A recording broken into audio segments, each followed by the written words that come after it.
स्वीकारण, सत्य का स्वीकारण मनुष्य के लिए बहुत ही महत्वपूर्ण है। जब तक मनुष्य सत्य को स्वीकार नहीं करता, उसे असत्य से लड़ने की शक्ति प्राप्त नहीं होती। जब आप भोजन करते हैं तो क्या होता है? आपका पेट स्वीकारता है कि वो भर चुका है और आप भोजन करना बंद कर देते हैं। जब आपको निद्रा आती है तो क्या होता है? आपका मन स्वीकारता है कि आपका शरीर थक चुका है और उसे विश्राम की आवश्यकता है। उसी प्रकार जब आपको किसी व्यसन को रोकना हो तो आपको स्वीकारना पड़ता है कि बहुत हो चुका, चाहे वो लालच हो या मदिरापान। उस व्यसन का त्यागना तभी प्रारंभ होता है जब आप ये स्वीकार कर लेते हैं कि आप उस व्यसन के बंधक हैं। हम सब शीघ्र ही सफलता चाहते हैं, ढेर सारी संपत्ति और सुख चाहते हैं, और ऐसे में कई बार हम छोटे मार्गों का चयन कर लेते हैं। वो मार्ग जिनमें परिश्रम नहीं होता, जिनमें होता है तो केवल छल, कुटिलता और भाग्य का सहारा। जैसे कि जुआ। कोई जुए के खेल में धन लगाता है, कोई दांव लगाता है और ये भूल जाता है कि जुआ ऐसा दलदल है कि जिसमें एक बार गिरे तो सर्वनाश से पहले निकलना असंभव है। यदि आप जीते तो और जीतने की भूख बढ़ जाएगी, और यदि आप कुछ हार बैठे तो उसे पुनः पाने के लिए आप फिर से खेलेंगे। मनुष्य को ये आभास ही नहीं होता कि अपनी संपत्ति के साथ साथ वो अपनी मानवता, अपने संस्कार, अपना धर्म और अपना उत्तरदायित्व तक सभी जुए की भेंट चढ़ा देता है। इसलिए कुछ पाना है तो परिश्रम से पाओ।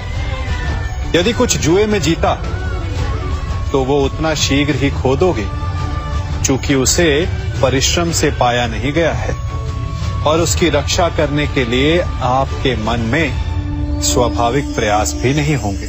आपने अपने जीवन में कभी तलवार खरीदी है? क्या देखकर तलवार खरीदते हैं? उसकी मयान देखकर या उसकी धार देखकर? अरे, मैं भी कैसा प्रश्न पूछ रहा हूं आपसे। ये आवश्यक थोड़ी कि आप कोई योद्धा या क्षत्रिय हो। ये भी हो सकता है कि आप कोई व्यापारी, कोई छात्र या शिक्षक हो। तो चलिए मैं आपसे ये पूछता हूं कि आप नए वस्त्र कैसे खरीदते हैं? क्या उसका रंग रूप देखकर खरीदते हैं या उसकी गुणवत्ता देखकर? गुणवत्ता देखकर, है ना? ठीक उसी प्रकार जब आप किसी मनुष्य से मिले तो उसके रंग रूप पर मत जाइए, उसका आचरण समझने की चेष्टा कीजिए, उसकी मेधा, उसकी प्रतिभा का मूल्यांकन करने का प्रयास कीजिए। आपका जीवन बहुत ही सरल हो जाएगा। आप सब ने अपने जीवन में एक कहावत तो सुनी ही होगी कि एक चुप 100 को हराए। सुनी है ना? और इसीलिए कई बार हम जीवन में चुप रहते हैं, मौन रह जाते हैं, क्योंकि ये सत्य कि एक मूर्ख के लिए मौन रहने से अधिक श्रेयस्कर उत्तर और कुछ भी नहीं हो सकता। परंतु क्या जीवन में सदैव मौन रहना, सदैव चुप रहना क्या उचित होता है? नहीं। जहां पाप का बल बढ़ रहा, जहां छल हो रहा, वहां मौन रहने से अधिक गंभीर अपराध और कुछ नहीं हो सकता। मौन रहकर कदाचित आप समस्या से बच जाएं, परंतु आप संसार को समस्याओं में उलझा देते हैं। इतिहास साक्षी है कि पापियों के उद्दंडता ने संसार को इतनी हानि नहीं पहुंचाई जितना कि सज्जनों के मौन ने पहुंचाई। यदि कोई मूर्ख बोल रहा है तो मौन रहना उचित है, परंतु यदि कहीं अपराध हो रहा है छल हो रहा है तो उठिए और विरोध कीजिए, क्योंकि आप भले ही न सही परंतु आपकी आने वाली पीढ़ी इस पाप के दंड को अवश्य सहेगी। जीवन में सफल कौन नहीं होना चाहता? पद में, प्रतिष्ठा में आकाश जैसी ऊंचाई किसे नहीं चाहिए? स्थिरता में भूमि जैसी दृढ़ता किसे नहीं चाहिए? सभी को चाहिए। परंतु सफलता का पुष्प अपने साथ अहंकार का कांटा भी लाता है।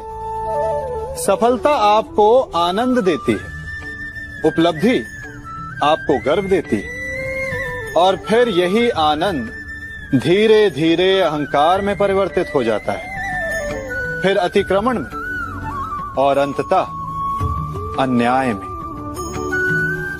और यही से सफलता का नाश प्रारंभ हो जाता है। यदि आप चाहते हैं कि आपकी सफलता लोगों की दृष्टि में सम्मान बनकर रहे, लोगों के मन में शूल बनकर नहीं,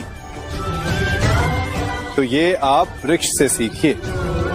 फलों से लदने के पश्चात वो झुक जाता है, उसी प्रकार सफलता मिलने पर विनम्रता अधिक आवश्यक है।